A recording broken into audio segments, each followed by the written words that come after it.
क्या आपने कभी सोचा है कि यह एमआरआई स्कैन सीटी स्कैन से इतना अलग क्यों होता है? और डॉक्टर्स T1, T2 और फ्लेयर इमेजेस को देखकर क्या समझते हैं? तो समझते हैं एक्सरे और सीटी स्कैन के बाद एमआरआई को फुल डिटेल्स में। और आज के बाद आपको एमआरआई भी एक्सरे और सीटी स्कैन की तरह ही बिल्कुल आसान लगने वाला है। तो बने रहिए इस वीडियो में अंत तक। आज के इस वीडियो में हम एमआरआई को बेसिक से लेकर क्लिनिकल लेवल तक स्टेप बाय स्टेप समझेंगे, वो भी बिल्कुल आसान भाषा में। सबसे पहले समझते हैं एमआरआई क्या होता है। एमआरआई एक शॉर्ट फॉर्म है, इसका full form magnetic resonance imaging होता है। एमआरआई एक ऐसी इमेजिंग टेक्निक है जिसमें किसी भी प्रकार रेडिएशन का यूज नहीं होता। इसमें रेडिएशन की जगह स्ट्रॉन्ग मैग्नेटिक फील्ड का यूज होता है।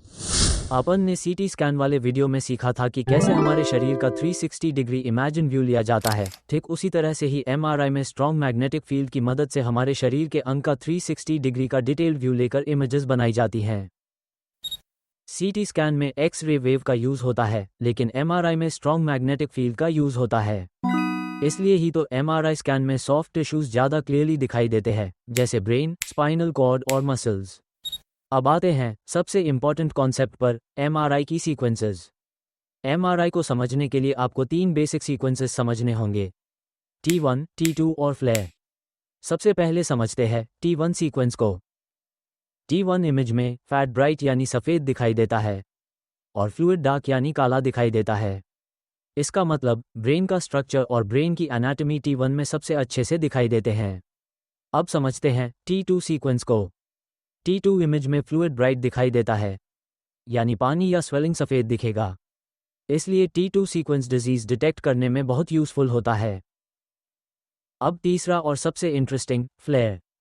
फ्लेयर में फ्लूइड को सप्रेस कर दिया जाता है, यानी नॉर्मल पानी डार्क दिखेगा, लेकिन एबनॉर्मल फ्लूइड या लीजन ब्राइट दिखाई देगा। इससे छोटी छोटी एबनॉर्मैलिटीज़ भी क्लियरली दिखाई देती हैं। अब एक सिंपल रूल याद रखें, T1 से स्ट्रक्चर, T2 से फ्लूइड और फ्लेयर से हिडन लीजन का पता चलता है। अभी जो आपने T1, T2 और फ्लेयर के नाम तो सुन लिए, लेकिन क्या आपको पता है कि ये आखिर होते क्या हैं? आइए अब इसको भी बिल्कुल आसान तरीके से समझते हैं। दरअसल T1, T2 और फ्लेयर एक प्रकार से एमआरआई मशीन की अलग अलग सेटिंग्स या सीक्वेंसेस होते हैं। जब एमआरआई स्कैन किया जाता है तो मशीन को इन्हीं अलग अलग सेटिंग मोड्स में चलाया जाता है। इसको आप ऐसे समझ सकते हो जैसे हमारे मोबाइल में अलग अलग मोड्स होते हैं, जैसे नॉर्मल मोड, नाइट मोड या फिर डार्क मोड। ठीक उसी प्रकार से इस एमआरआई मशीन में भी यही सेटिंग्स, सीक्वेंसेस या फिर मोड होते हैं, जिनकी हेल्प से एक इमेज को देखने का तरीका बदल जाता है। हमारे मोबाइल सीन वही रहता है, परंतु देखने का तरीका बदल जाता है। ठीक उसी प्रकार से हमारे शरीर के अंग का इमेज वही रहता है, लेकिन T1, T2 और फ्लेयर के मोड इमेज का अपीयरेंस बदल जाता है। और इन्हीं डिफरेंस को देखकर डॉक्टर्स अंदर की बीमारी का पता लगाते हैं। अब समझते हैं नॉर्मल और एबनॉर्मल एमआरआई कैसे पहचानते हैं। नॉर्मल ब्रेन में दोनों साइड सिमेट्रिकल यानी एक समान होती हैं, इसमें कोई एक्स्ट्रा ब्राइट या डार्क एरिया नहीं होता।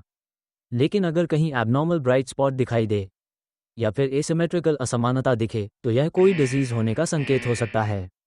अब कुछ कॉमन पैटर्न समझते हैं। अगर T2 में वाइट एरिया दिख रहा है तो यह एडिमा या स्वेलिंग हो सकती है। और अगर फ्लेयर में ब्राइट लीजन दिखे तो यह इन्फेक्शन या डिमाइलिनेशन हो सकता है। और अगर कोई मास दिखाई दे तो ट्यूमर की पॉसिबिलिटी हो सकती है। ध्यान रखें, हर ब्राइट चीज़ डेंजरस नहीं होती और हर डार्क एरिया नॉर्मल नहीं होता। इसलिए ही तो हमेशा हर सीक्वेंसेस को एक साथ में कंपेयर करना जरूरी होता है। अब एक क्विक एग्जांपल से समझते हैं। मान लीजिए एमआरआई में एक एरिया जो T1 में डार्क, T2 में ब्राइट और फ्लेयर में भी ब्राइट दिख रहा है, तो यह इंडिकेट करता है कि वहाँ एबनॉर्मल फ्लूइड या लीजन मौजूद है। यही कॉम्बिनेशन डॉक्टर्स को प्रॉपर डायग्नोसिस करने में मदद करता है। अब एक क्विक चीट शीट याद रखिए, T1 में फैट ब्राइट होता है, T2 में फ्लूइड ब्राइट होता है और फ्लेयर में लीजन हाईलाइट होता है। और हमेशा सिमेट्री चेक करना भी जरूरी है। कुछ कॉमन मिस्टेक्स भी ध्यान रखें। सिर्फ एक सीक्वेंस देखकर कंक्लूजन मत निकालिए। हमेशा T1, T2 और फ्लेयर को साथ में कंपेयर करें और पूरी सीरीज देखें, क्योंकि एबनॉर्मैलिटी किसी भी स्लाइस में हो सकती है। और सबसे इम्पॉर्टेंट, डॉक्टर की रिपोर्ट को इग्नोर न करें। तो अब आप समझ चुके हैं कि एमआरआई की रिपोर्ट पढ़ने का बेसिक तरीका क्या है। अगर यह वीडियो आपको हेल्पफुल लगी हो तो इसे लाइक करें, शेयर करें और ऐसे ही आसान भाषा में मेडिकल कॉन्सेप्ट्स को सीखने के लिए हमारे मेडिको फैक्ट्स जोन चैनल को जरूर सब्सक्राइब करें। और अगर आपने अभी तक हमारे सीटी स्कैन और एक्स-रे वाले वीडियोस नहीं देखे हैं तो उन्हें भी जरूर देखें, क्योंकि ये दोनों वीडियो इस टॉपिक की स्ट्रॉन्ग फाउंडेशन बनाते हैं।